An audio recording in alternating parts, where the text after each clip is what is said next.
Hey everyone, it's Tu from Cleverific, and today I'm going to quickly show you how to let customers make changes to their autofill/shipping address errors. And here on order number 18, you can see that I've only allowed customers to change shipping address after an order has been placed.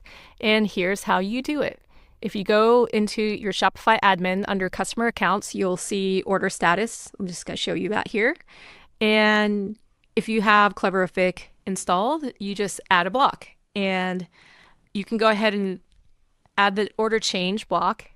It will show up here with just change shipping address. And the reason it's just showing change shipping address is because I have deselected some of these other options, and you can kind of see all the options here, and there's a few more that I can show you later.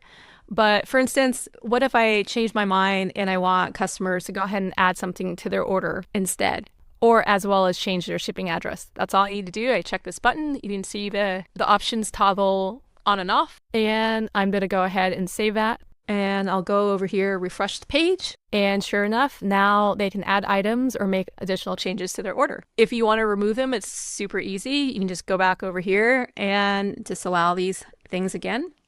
Just allow customers to change shipping address, or you can optionally remove this block, go ahead and add another block and allow change shipping address in the menu item.